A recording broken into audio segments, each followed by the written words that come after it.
लालू जी के शासन में, राबड़ी के शासन में जो पिछड़ापन आ गया, वो पिछड़ेपन से जब आप उभरने की शुरुआत करोगे तो वो समय तो लेगा। लक्ष्मी का आंच इतना है और सीबीआई का डर इतना है, जब सरकार उठा कर ले जाती है तो क्या कीजिएगा। आपको लग रहा है कि नीतीश जी की सेहत इस वक्त एक इशू है इस इलेक्शन में?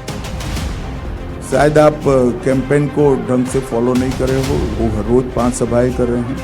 5 गांव में बिहार में जाना अपने आप में अच्छी सेहत का परिचायक माना जाता है। नीतीश कुमार जी की स्वेच्छा से ही सत्ता का परिवर्तन हो सकता है। पूरी तरह भारतीय जनता पार्टी नीतीश कुमार जी को ही मुख्यमंत्री मानती है, इसमें कहीं दो नहीं। एनडीए गठबंधन 160 के आसपास सीट जीत कर आएगा और जो बचा है वो सारा सब में बटेगा। अगर इतना हो गया कि जनसुराज के ही एमएलए से सरकार बननी बिगड़नी है तो आप निश्चित जानिए कि प्रशांत किशोर को कोई नहीं पूछेगा, वो सारे एमएलए खुद या तो भाग जाएंगे या सरकार उसको। मैं आज भी बिहार की जनता को कहता हूँ, जंगल राज चेहरे और भेष बदलकर आज भी आ रहा है। रोक सके तो रोक लेना। महागठबंधन की सरकार आ गई तो फिर से जंगल राज। आप जाति का जहर क्यों पैदा करते हैं? क्यों ये नेता जाति का जहर पैदा करते हैं? कब तक आप बिहार को जाति में ले जाइएगा? बिहार में जाति की कोई राजनीति नहीं है, सिर्फ सबसे ज्यादा जहर है। जब हम अपना कोई भी फैसला करेंगे भागीदारी को लेकर तो उसमें समाज के 5 वर्ग, सामान्य वर्ग, ओबीसी वर्ग, ईबीसी वर्ग, मुस्लिम और दलित, इन 5 समाज के लोगों को उनकी जनसंख्या के हिसाब से भागीदारी दी जाएगी। ये देश कोई धर्मशाला नहीं है। यहाँ मत देने का अधिकार, इस देश का शासन तय करने का अधिकार केवल और केवल उसको मिलेगा जो इस देश में जन्मा है और जो इस देश का नागरिक है। भाजपा इस बात को लेकर के बिल्कुल स्पष्ट है, नीतीश जी के साथ वही किया जाएगा जो एकनाथ शिंदे के साथ किया गया है। अरे जिया हो बिहार के नौनिहाल।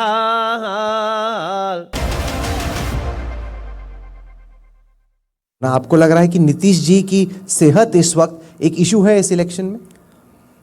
शायद आप कैंपेन को ढंग से फॉलो नहीं कर रहे हो। वो हर रोज 5 सभाएं कर रहे हैं। 5 गांव में बिहार में जाना अपने आप में अच्छी सेहत का परिचायक माना जाता है। वायदा यह है कि 31 मार्च 2026 तक आप नक्सलिज्म को खत्म कर देंगे। 3 कुख्यात नक्सली हैं, हिडमा है, उसमें गणपति हैं और दियोजी हैं। इनको आप कब तक या पकड़ देंगे या मार देंगे? नहीं, मैंने कहा ही 31/3/2026। अभी इतनी देर से बच कैसे, हिडमा इतनी देर से बच कैसे रहा है आपसे? अरे ऐसा नहीं होता है। मुझे यहाँ से खड़े होकर आपका हाथ पकड़ लेना ऐसा नहीं है भाई। एक समय था जब नक्सलवाद की थ्योरी फैलाने वाले पशुपति टू तिरुपति का रेड कॉरिडोर की बात करते थे। देश के 130 से ज्यादा जिलों में फैले हुए थे। आज 11 जिले बच गए हैं और विशेष रूप से नक्सल प्रभावित 3 ही जिले बचे हैं और ढेर सारे नक्सली न्यूट्रलाइज हुए हैं, अरेस्ट भी हुए हैं, सरेंडर भी हुए हैं। और मैं मानता हूं कि ये हिंसक आंदोलन की रीढ़ की हड्डी टूट चुकी है। अब जो थोड़ा बहुत बचा है 31 मार्च के पहले सुरक्षा एजेंसियां पूरा कर दी। मेरा प्रश्न ये था कि आपने यहाँ पर घुसपैठ का जो मुद्दा है बिहार में प्रमुखता से उठाया है। इससे पहले पड़ोसी राज्य झारखंड के चुनाव हुए थे, वहाँ पर भी घुसपैठ का मुद्दा काफ़ी प्रमुखता के साथ उठाया गया था। कितना वास्तविक मुद्दा ये है? क्योंकि बिहार में हमने देखा कि जब SIR हुआ तो उसके बाद जो आंकड़े आए हैं वो कम से कम इस बात की पुष्टि नहीं करते कि बहुत बड़े पैमाने पर यहाँ पर घुसपैठ हुई है। हमारे लिए घुसपैठिया हटाओ ये कोई चुनावी मुद्दा नहीं है, देश की सुरक्षा का मुद्दा है। और हम स्पष्ट रूप से मानते हैं देश भर की मतदाता सूची से चुन कर घुसपैठियों को निकाल बाहर करना चाहिए, जो SIR के माध्यम से चुनाव आयोग कर रहा है।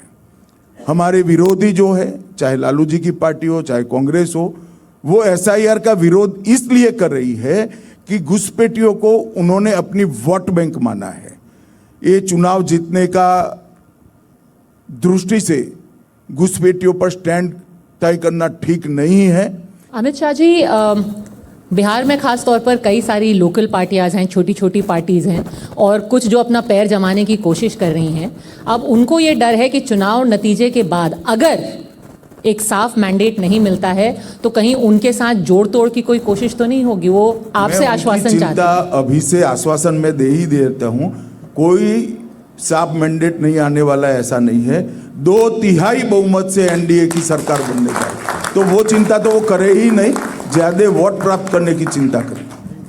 गृहमंत्री जी, हर राजनीतिक दल अपने दम पर सरकार बनाने की सोच रखता है।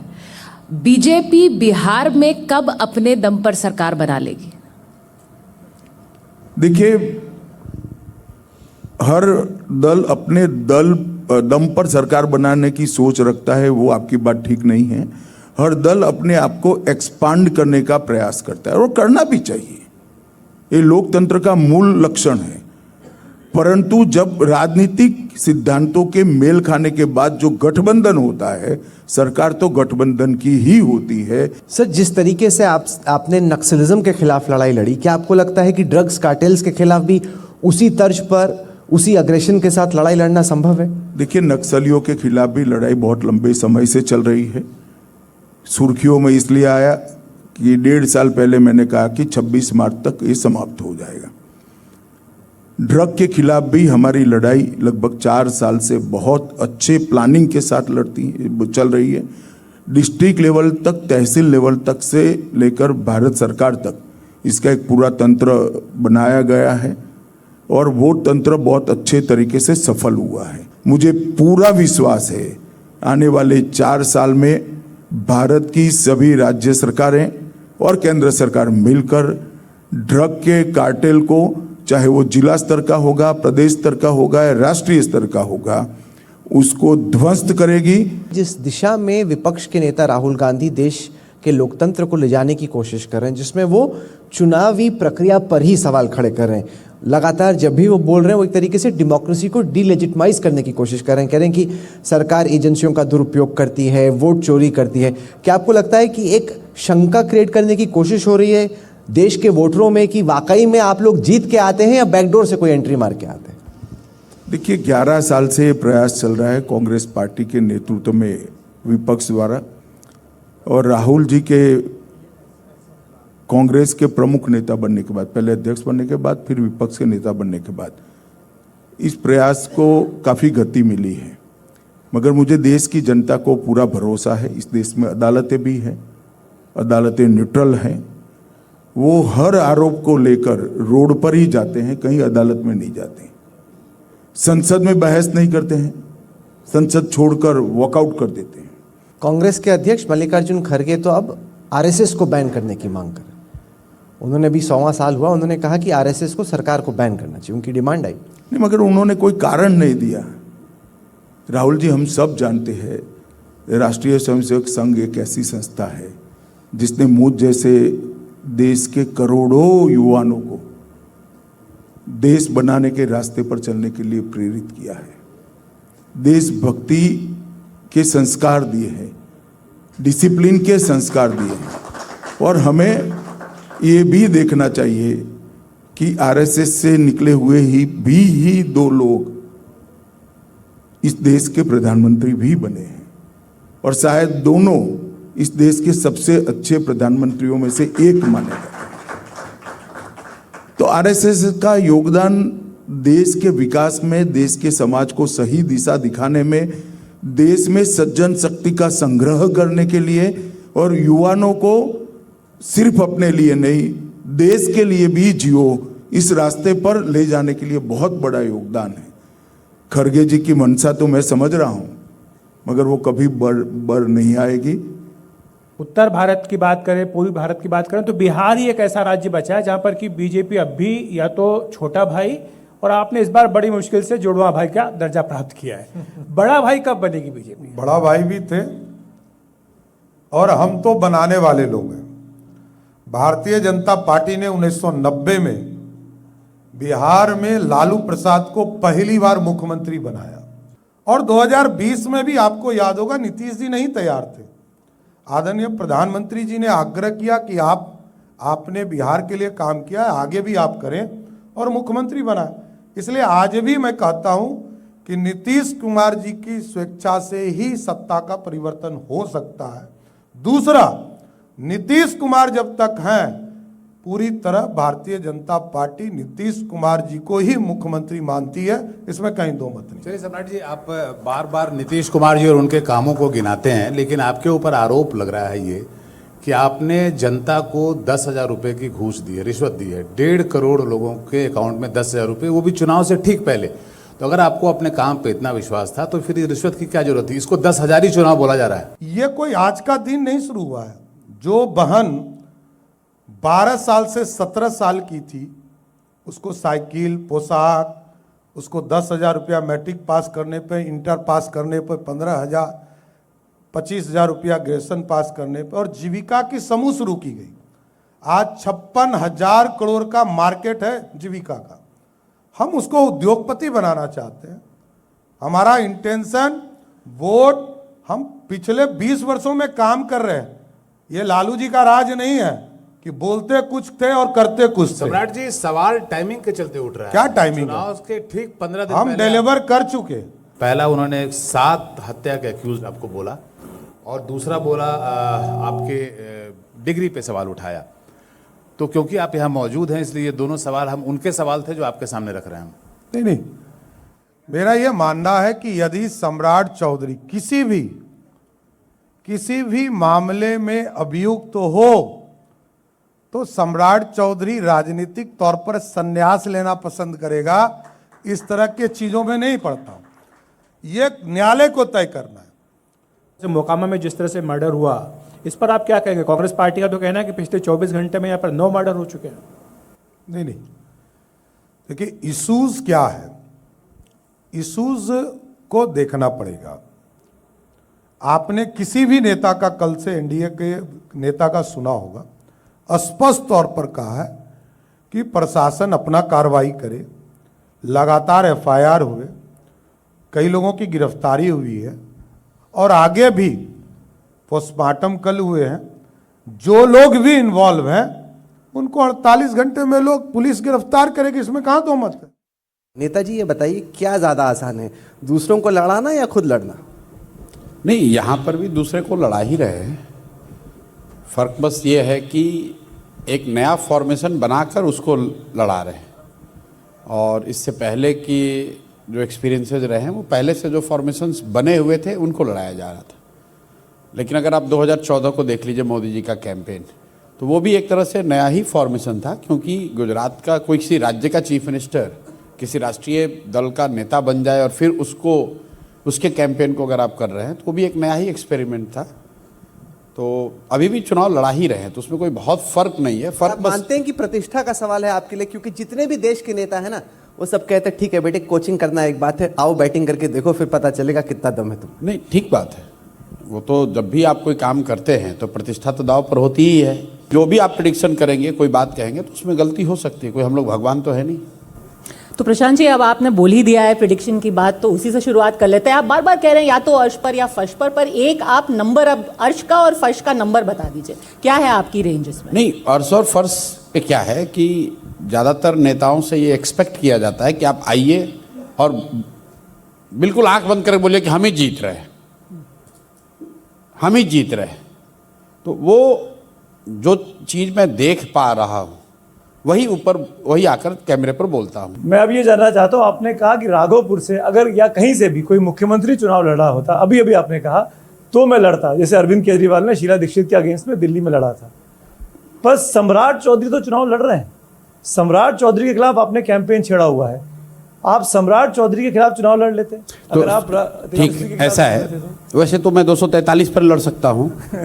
मुझे लड़ने, आप जैसे लोग सलाह देंगे 243 में भी मैं लड़ सकता हूँ। लेकिन आपने बात ठीक उठाई। तारापुर में कौन लड़ रहा है सम्राट चौधरी के खिलाफ? महागठबंधन नहीं लड़ रहा है, महागठबंधन का कैंडिडेट भी वहाँ नहीं है। सम्राट चौधरी के खिलाफ तारापुर में जनसुराज का प्रत्याशी लड़ रहा है, एक डॉक्टर लड़ रहे हैं जो डबल एमडी हैं। प्रशांत, आप चुनाव तो मजबूती से लड़ रहे हैं। चलिए, आप मान तो रहे हैं। एक मजबूत थर्ड फ्रंट या तीसरे विकल्प के रूप में है। जो आंकड़े 14 को आएंगे उसके बाद आपकी जरूरत पड़ सकती है किसी को भी, तो विचारधारा के आधार पे आप किसके करीब माने जाएं, या अगर मैं ये बोलूँ कि किसके सर पे हाथ रखेंगे आपकी अगर जरूरत पड़ी? तो विचारधारा के आधार पर हम लोग बीजेपी के अगेंस्ट हैं, तो बीजेपी के अगेंस्ट ही रहेंगे। लेकिन मैंने पहले कहा है, अगर आप मेरे आकलन पर जाएंगे तो अर्श या फर्श की स्थिति है।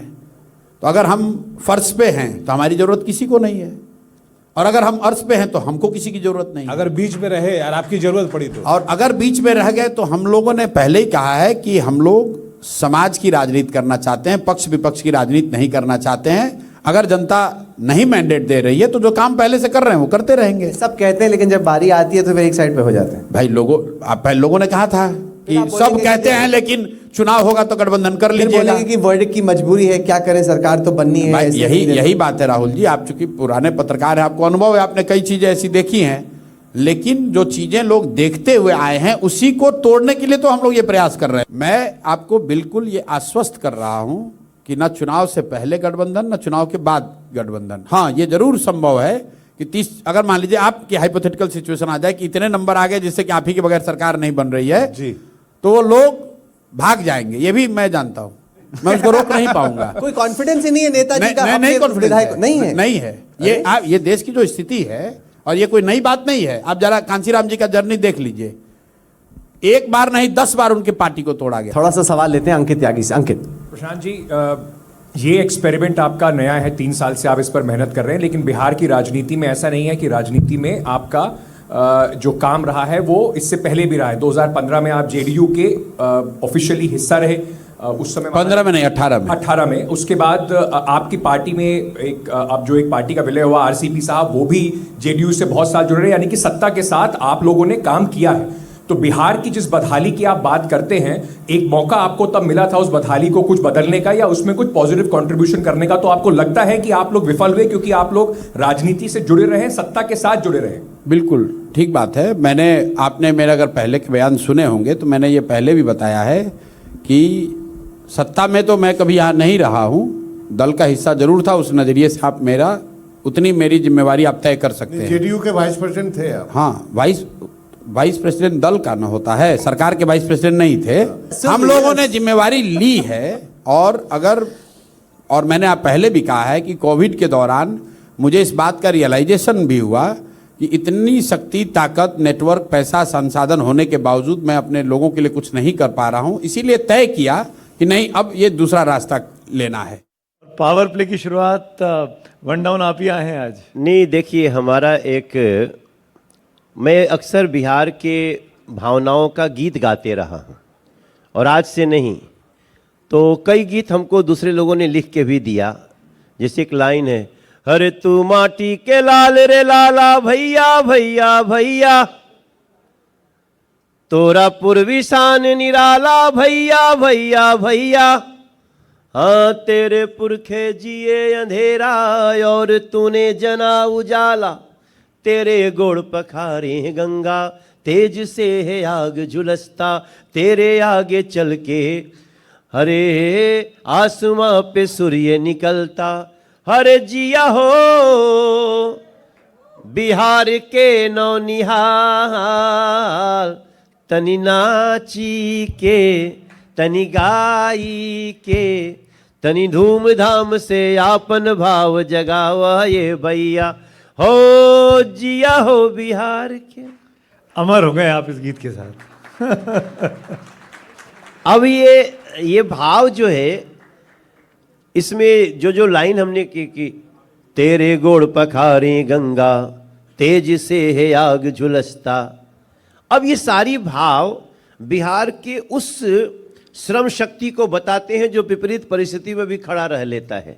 और कैसे खड़ा रहा बिहार, 2005 के पहले बिहार कैसे खड़ा रहा, तब बिहार को आप समझ पाएंगे कि ठीक है, तुम जितने चाहे हमारे ऊपर दंश डाल दो, हम एक बार फिर से निकलेंगे, आगे जाएंगे और संवार लेंगे खुद को। आपके उप मुख्यमंत्री हैं सम्राट चौधरी साहब। जी जी। 2007 से और 2020 के बीच में उन्होंने कामराज यूनिवर्सिटी से पढ़ाई की। उनको बिहार की कोई यूनिवर्सिटी समझ में नहीं आई। वो अपनी पढ़ाई करने के लिए अपने एफिडेविट में कहते हैं कि मैं कामराज यूनिवर्सिटी तमिलनाडु से पढ़ के आया हूँ। तो इस बीच में तो मुख्यमंत्री नीतीश कुमार ही थे, यही नीतीश कुमार का सुशासन का काल चल रहा था। तो उस वक्त में आपके अपने नेता को पढ़ने तमिलनाडु जाना पड़ता है। मैं क्या कह रहा हूँ कि आप क्या बिना पढ़ा लिखा व्यक्ति राजनीति में नहीं आ सकता क्या? काहे मुद्दा बना रहे हैं इसको? आप कह रहे हो बिना पढ़े लिखे हैं? नहीं, हम एक बात कह रहे हैं, क्या बिना पढ़े लिखे लोगों का बैन है क्या राजनीति में आना? हमार माई निरक्षर बिया, लेकिन दुनिया के सबसे अच्छा ज्ञान हमरा के उहे देले बिया।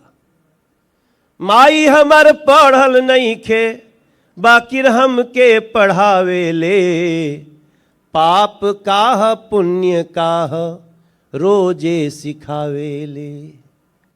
नैतिकता के पाठ हमके माई पढ़ौले बिया, हरे बढ़िया रसतवा पे उहे चलौले बिया। ऐसे कोई के भाव के अनादर करना, अरे बिहार जो बढ़ल बाओ के थोड़ा समझना। किसने बनाया सर? कांग्रेस पार्टी ने बाकायदा प्रेस कॉन्फ्रेंस करके इल्जाम लगाया कि मुख्यमंत्री को बोलने नहीं दिया गया वहां पे, मुख्यमंत्री को आपने कैप्टिव रखा हुआ, नीतीश जी के साथ जाति कर रहे हैं आप लोग। मुख्यमंत्री जी ने उस मैनिफेस्टो पे साइन किया, दे दिया। सवाल जवाब नीतीश कुमार के पासंगे में भी दूसरे नेता हैं क्या बिहार के सर? उस व्यक्ति ने बिहार का प्राइड दिया है। कल तक बिहार से बाहर जाके हम लोग लिफ्ट में जब मुंबई में जाते थे ना, तो सामने वाला पूछता था तो बिहार में रहने वाले नाम बताने में शर्म आती थी। आज हम गर्व से कहते हैं कि माटी को सोना करने वाली कलाकारी हैं जी, हाँ हम बिहारी हैं जी, थोड़े संस्कारी हैं जी।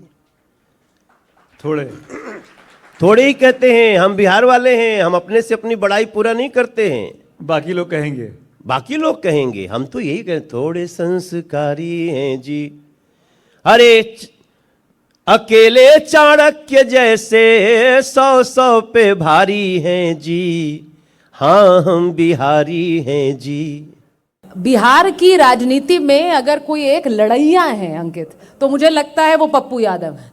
वो विरोधियों से तो लड़ते हैं, कभी कभी अपनों से भी लड़ जाते हैं। नहीं, मुझे तो समझ में नहीं आता, कोई अच्छी बात करना और सलाह देना, हाँ, और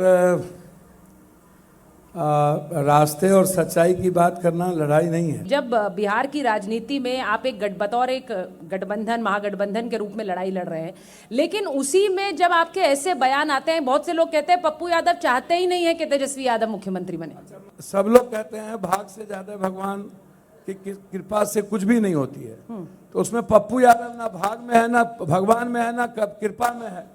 मैं कहीं हूं ही नहीं। तेजस्वी जी मुख्यमंत्री बने, उन्हें विरासत में 2 बार डिप्टी सीएम वो बने, विरासत में मिला उन्हें। अच्छा, मतलब एक बात आप बताओ। नहीं, आप ये कह रहे हैं इस मंच से कि तेजस्वी यादव विरासत में वो डिप्टी सीएम बने, उनकी अपनी कोई कुवत नहीं थी। अच्छा, एक बात मैंने ये कह दीजिए। फिर वही बात मैंने ये लाइन कही आपको, उनकी कोई कुवत थी या नहीं थी? आपने कहा विरासत में। हम होते क्या है किसी के परसेप्शन के बारे में बोलना? जब आप कैंपेन करने जाते हैं, क्योंकि आप कांग्रेस के स्टार कैंपेनर की लिस्ट में हैं, तो आप तेजस्वी यादव को मुख्यमंत्री बनाने के लिए कैंपेन करते हैं, या फिर कांग्रेस की 60 सीटों पर कांग्रेस को जिता दो, इतना पप्पू यादव के लिए बहुत है? महागठबंधन के लिए कैंपेन करते हैं, और महागठबंधन में राहुल गांधी जी और गठबंधन माले ने जो निर्णय लिया है, चाहे वो देखिए, आप अभी भी तेजस्वी यादव का नाम नहीं ले रहे हैं। आप अभी भी तेजस्वी यादव का नाम नहीं ले रहे हैं। तो पता नहीं हमको, आप तेजस्वी जी और पप्पू यादव के बीच काहे घुमा रहे हैं? नहीं, मुख्यमंत्री तो महागठबंधन के लिए मुख्यमंत्री का चेहरा कौन है? तेजस्वी यादव जी को जब मुख्यमंत्री की घोषणा हो गई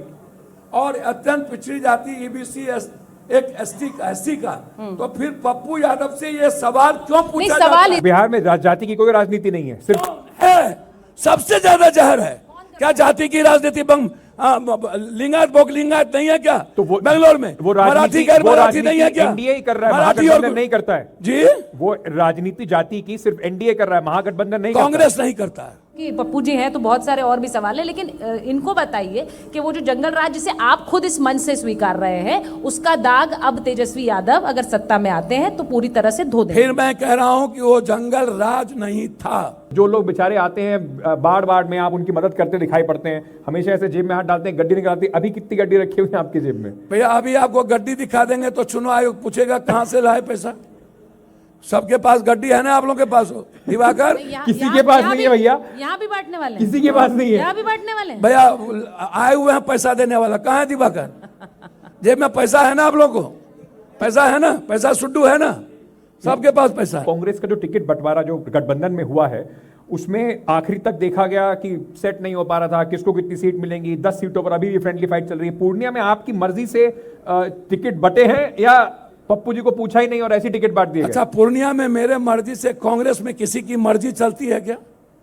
CWC राहुल गांधी की मर्जी चलेगी क्या? इतने जोरदार आप रंग बिरंगे जूते पहनकर आए, मुझे बताइए कि मैंने सुना कि आपको गाने का बड़ा शौक है। भोजपुरी तो नहीं ना सुनिएगा? अरे भोजपुरी सुन लेंगे। पहले भोजपुरी बड़ा फल, जो आपका भोजपुरी जो आपका मन है। चंदन सा बदन चंचले चितवन, धीरे से मेरा तू मुस्काना, मुझे जोश न देना, जग वालों हो जाऊं अगर मैं दीवाना। किसके लिए गाने? राहुल गांधी के लिए। मैंने राहुल गांधी जी के पूछा था। मन भी सुंदर तन भी सुंदर, तो सुंदरता की मूरत है, किसी और को शायद कम होगी, मुझे तेरी बहुत जरूरत है। पिछले के मुकाबले इस बार तो आपको कम सीटें मिली हैं लड़ने के लिए। पिछली बार आप 70 पे लड़े, इस बार सिर्फ 61 पे लड़े, जबकि आरजेडी ने सिर्फ अपनी एक सीट कम की है, 144 पिछली बार, 143 इस बार। आपको लगातार कॉम्प्रोमाइज करने की जरूरत क्यों पड़ रही है एक राष्ट्रीय पार्टी को? नहीं, देखिए, विस्तार कैसे होगा? सीटों की संख्या से कॉम्प्रोमाइज को नहीं देखना चाहिए। मेरा मानना है कि विचारों के प्रभाव से कॉम्प्रोमाइज को देखना चाहिए। सीटों की संख्या कम जाए बढ़ जाए ये इम्पोर्टेंट नहीं है, लेकिन संघर्ष क्या है और बिहार के लोगों के लिए विजन क्या है। बिहार में अगर हमारी सरकार बनती है तो हम क्या बिहार के लोगों के लिए करना चाहते हैं, ये इम्पोर्टेंट है। अब असेंबली का चुनाव हो रहा है, आप लड़ लेते हैं यहाँ से, क्योंकि आप देखिए पार्टी कहेगी तो हम अंडमान निकोबार में जाकर के लड़ लेंगे, इसमें क्या दिक्कत है? आप अगर इस चुनाव में प्रचार अच्छा, इस चुनाव में क्यों नहीं लड़ रहे हैं? नहीं, इस चुनाव में प्रचार कर रहे हैं तो जब बदलाव की राजनीति की बात करते हैं तो कन्हैया कुमार को भी उस चुनाव में आप चुनाव में उतर सकते थे, आप भी चुनाव लड़ सकते थे, आपने उससे दूरी क्यों बनाई? सिर्फ ये पूछ रहे हैं। अलग अलग काम है ना मैडम। पॉलिटिक्स एक टीम वर्क है और इस टीम वर्क में जो प्रत्याशी हैं वो उम्मीदवार का जिम्मेवारी निभा रहे हैं, हम प्रचार का जिम्मेवारी निभा रहे हैं और उसी जिम्मेवारी के तहत तो आकर के हम आपसे बात करने आए हैं। कितनी सीटें आपको लगता है कांग्रेस इस चुनाव में ले आएगी, निकाल लेगी अपने लिए? जितनी सीटों पे हम लड़ रहे हैं जहाँ पे हमारी पार्टी का सिंबल है, इसके साथ साथ जिन सीटों पे हमारे सहयोगी लड़ रहे हैं, 243 की 243 सीट हमारी सीट है। कन्हैया, आपने कहा कि हम 243 सीट में जीतने की कोशिश करेंगे। इसमें एक छोटा सा पेच ये है कि आप 243 नहीं, आपका गठबंधन 254 सीटें लड़ रहा है। अब उन 11 सीटों को क्या करिएगा जहां आप एक दूसरे से लड़ रहे हैं? ऑनेस्टली बता देता हूँ, और इस बार का चुनाव स्टेट वाइज से ज़्यादा सीट वाइज चुनाव है और इस सीट पे आप देखेंगे कि एनडीए बहुत अच्छे से चुनाव लड़ रहा है, बगल वाली सीट में आपस में लड़ रहा है। कारण क्या है कि यह जो गठबंधन है, जो गठबंधन दिख रहा है आपको, उस गठबंधन में कई दल हैं दोनों ही तरफ, और राजनीति में आप पर्सनल इंटरेस्ट को पूरी तरीके से डिनाई नहीं कर सकते हैं। क्या वो दिन भी आएगा जब कन्हैया कुमार भी इस राज्य की राजनीति का हिस्सा बन करके विधायक का या किसी और पद का चुनाव लड़ेंगे? देखिए, वापस बिहार आइए ना, बदलिए बिहार। बिहार का नागरिक होने के चलते, बिहार प्रदेश में हमारा जन्म हुआ है, उसके चलते हमको जो भी भूमिका मिलेगी हम उसको जरूर निभाएंगे। नहीं, आप निभा रहे हैं कि एक दिन लड़ेंगे विधायक का चुनाव यहाँ? पार्टी जो कराएगी करेंगे, उसमें क्या है।